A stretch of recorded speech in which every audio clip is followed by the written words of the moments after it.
Hello friends, ഇന്നത്തെ ഉച്ചയൂണിന് എന്തൊക്കെ കറികളായിരുന്നുവെന്ന് നമുക്ക് നോക്കാം.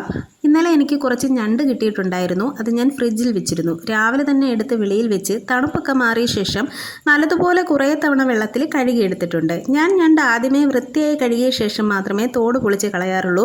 അതായത് തോട് പൊളിച്ച് കഴിഞ്ഞാൽ പിന്നീട് കഴുകുകയില്ല. പലരും പല രീതിയിലാണ് ചെയ്യാറ്. തോട് പൊളിച്ചിട്ട് കഴുകുന്നവരും ഉണ്ട്. ഞണ്ട് ഇവിടെ നിമിഷ നേരം കൊണ്ട് കാലിയാകാറാണ് പതിവ്. റോസ്റ്റ് ചെയ്താലും മുളകിട്ട് വെച്ചാലും തേങ്ങാക്കറി വെച്ചാലും ഉച്ചയോടെ തന്നെ ഇവിടെ കാലിയാകും.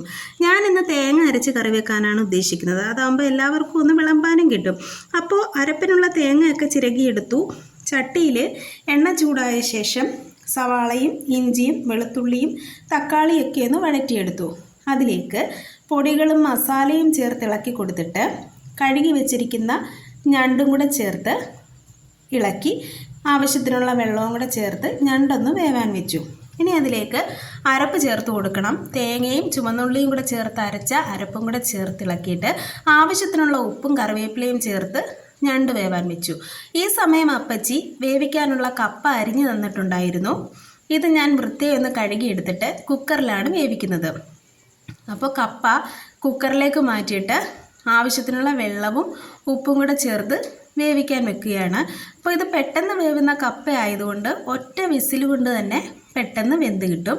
അപ്പോൾ ഞാൻ കപ്പ വേവിക്കാൻ വേണ്ടിയിട്ട് കുക്കറിൽ വെച്ചിട്ടുണ്ട്. ഈ സമയം നമുക്കൊരു മുരിങ്ങയിലക്കറി ഉണ്ടാക്കിയെടുക്കാം. കടുക് വറുത്തിട്ട് മുരിങ്ങയിലയും കൂടി ഇട്ട് വഴറ്റി അതിലേക്ക് അരപ്പും കൂടെ ചേർത്ത് കൊടുത്തു. തേങ്ങ, വെളുത്തുള്ളി, ജീരകം, മഞ്ഞൾപ്പൊടി ഇത്രയും അരച്ച അരപ്പും ആവശ്യത്തിനുള്ള ഉപ്പും കൂടെ ചേർത്ത് മുരിങ്ങയിലക്കറി റെഡിയാക്കി എടുത്തു. അപ്പോൾ ഞണ്ട് കറി, മുരിങ്ങയിലക്കറി, കപ്പ വേവിച്ചത് ഇതെല്ലാം കൂടെ ചേർത്തൊരു അടിപൊളി ഊണായിരുന്നു. രാവിലെ തന്നെ ഞാൻ പാവയ്ക്ക മെഴുക്കുവരട്ടി ഉണ്ടാക്കിയിട്ടുണ്ടായിരുന്നു. അപ്പോൾ സൂപ്പർ ടേസ്റ്റിലൊരു ഉച്ചയൂണായിരുന്നു. എല്ലാവരും ഒന്ന് ലൈക്ക്